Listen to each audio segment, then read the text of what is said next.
বিসমিল্লাহির রহমানির রহিম। মাত্র 3 মিনিটের ভিডিওটি দেখো এবং A+ ও 98 নিশ্চিত করো। বীজগণিত ক বিভাগ, অধ্যায় 2, বীজগাণিতিক রাশি। 1 নম্বর এবং 2 নম্বর যে প্রশ্নটা এখানে দেওয়া আছে, সেখানে হলো একটা রাশি দিয়ে তোমাকে বলবে সকরক্রমিক রাশি এবং প্রতিসম প্রমাণ করো। 2 নম্বর একটা রাশি দিয়ে তোমাকে বলবে মুখ্য সহগ, মুখ্য পদ, মুখ্য ধ্রুবপদ মাত্রা বের করো। 1 এবং 2 নম্বর প্রশ্নটি অবশ্যই সৃজনশীলের কতে থাকবে অথবা MCQতে 100% নিশ্চিত।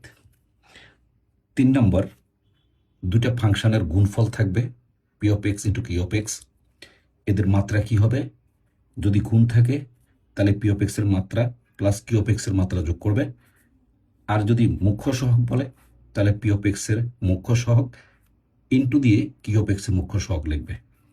2 নম্বর প্রশ্ন হলো যদি ভাগ অবস্থায় থাকে দুটা ফাংশন, তখন তাদের মাত্রা কিভাবে বের করতে হয়? সেটা হলো পি অফ এক্সের মাত্রা মাইনাস কিউ অফ এক্সের মাত্রা, এবং মুখ্য সহগ হবে পি অফ এক্সের মুখ্য সহগ ডিভাইডেড বাই কিউ অফ এক্সের মুখ্য সহগ। সাজেশন এখানে থ্রো করা আছে, যেখানে ট্রিপল স্টার অঙ্কগুলো আছে তুমি এর ভিতরেই করবে। এটার আমরা ব্যাখ্যা করব না, কারণ এখানে স্পেশালি সব কিছুই দেওয়া আছে। এটা তুমি ভালো করে করবে। অধ্যায় 7, অসীম ধারা। একটি অসীম গুণিত ধারার অসীমতম পদের সমষ্টি যদি থাকে এবং কেবল যদি -1 is less than r is less than 1 হয়, অর্থাৎ modulus r is less than 1 হয়। এটা খুবই ইম্পর্টেন্ট।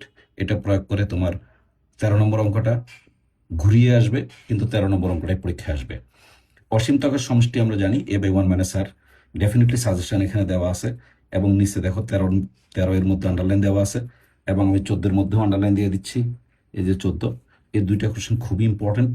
পাশাপাশি এখানে উদাহরণ থেকে 2 এবং 3 নম্বর, এই দুইটা কোশ্চেন খুব ভালো করে করবে। দৃঢ় বিশ্বাস যে এর ভিতর থেকে কমন পড়বে নিশ্চিত। প্লাস উদাহরণে একটা অঙ্ক আছে, সে অঙ্কটাও তুমি করে নিবে। সূচক এবং লগারিদম যেটা আছে, এখানে আমি সাজেশন খুবই সংক্ষিপ্ত আকারে দিছি। এখানে 2টা অঙ্ক আসবে। এর পরবর্তী লেকচারে কিছুক্ষণ পরেই আমি সে 2টো অঙ্ক, যেখানে অনেক সময় নিয়ে করে, আমি সেখানে তোমাকে সংক্ষেপে দেখাবো। যাই হোক, এখানে 9.1 থেকে তুমি 5, এই যেখানে দেওয়া আছে 5-এর খ, 6-এর ক গ, 7-এর ক খ গ, ঘর নিচের আন্ডারলাইন আছে উম স এবং ছ, এবং এটা বিশেষ করে 6 নম্বর আমরা সবচেয়ে বেশি ইম্পর্টেন্ট। উদাহরণ থেকে 11, 12, 16 এবং কাজ থেকে 205 নম্বর পেজে করবে। 9.2 যেটা আছে সেটা চূড়ান্ত সাজেশন আমি এখানে দিয়ে দিছি। এর বাইরে কোনো অঙ্ক আসবে না। জাস্ট যেগুলির মধ্যে ট্রিপল স্টার আছে তুমি সেগুলি খুব ভালো করে করবে। এই ট্রিপল স্টার অঙ্কযুক্তগুলো খুব ভালোভাবে করবে, আর উদাহরণ থেকে মাত্র 2টো অঙ্ক করবে। ডেফিনেটলি আমরা এই পার্টটা শেষ করে দিলাম। এবার আমরা এখানে আসি স্পেশালি দ্বিপদী পদ্য। দ্বিপদী হলো 10.1 যেটা আছে, সেখান থেকে বেশি অঙ্ক করার দরকার নেই। দেখো আমি কোনো অঙ্কে এখানে ট্রিপল স্টার বসাই নেই, কারণ এখানে শুধুমাত্র একটা জিনিস খুব ভালো করে শিখবা, সেটা হলো প্যাসকেলের ত্রিভুজ সূত্রটা প্রয়োগ করে কিভাবে অঙ্ক করে, সে প্যাসকেলের ত্রিভুজ সূত্রটা ভালো করবা, কারণ সেখান থেকে তোমার অবজেক্টিভও আসবে, পাশাপাশি সিকিউর ক খ আসবে। আর এখানে 2টা সূত্র আমি মেনশন করে দিচ্ছি, 2টো সূত্র লিখে দিচ্ছি, এগুলি তোমরা পারো।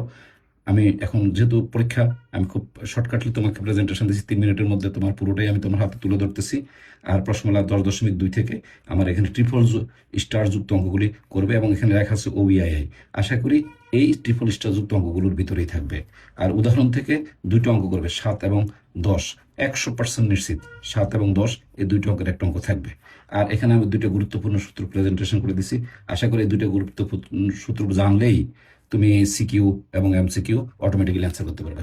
খ বিভাগ যেটা আছে সেটা হলো ভেক্টর এবং জ্যামিতি। অনেকে ভেক্টর অ্যান্সার করতে চাচ্ছে না, আবার অনেকে স্থানাঙ্ক অ্যান্সার করবে। যারা স্থানাঙ্ক অ্যান্সার করবে তারা তো 11.1 এবং 11.2 এই 2টা অধ্যায় না করলেও চলবে। তুমি 11.3 এবং 11.4 এখানে যে ট্রিপল স্টার যুক্ত অঙ্কগুলো আছে, তুমি এই ট্রিপল স্টার যুক্ত অঙ্কগুলো করবে।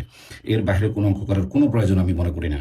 আর এখানে অধ্যায় 12 যেটা আছে সমতুল্য ভেক্টর, যারা করবে তার ইতিমধ্যে আমরা 2টা বিশেষ করে লেকচার পোস্ট করছি, তুমি সে 2টা লেকচার করলে হবে, এবং সেখানে এর বাইরে কোনো অঙ্ক করার দরকার নেই। এই যে 13, 14 100% অবশ্যই, 15, 16 100% অবশ্যই। আর উদাহরণ 3, 4, 5 এখান থেকে একটা অঙ্ক আসবে ইনশাল্লাহ।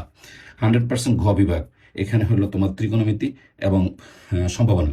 অনেকেই সম্ভাবনাকে পছন্দ করে, আমি আশা রাখি তুমি এই যে ত্রিকোণমিতি যেটা আছে সেটা যদি কেউ পছন্দ করে থাকো তাহলে সেটা করতে পারো। তো আমার মনে হয় যে সম্ভাবনাকে ত্রিকোণমিতিকে তুমি অমিট করে সম্ভাবনা করাটাই ভালো, কারণ সম্ভাবনার অঙ্ক সবচেয়ে সহজে কমন পড়বে।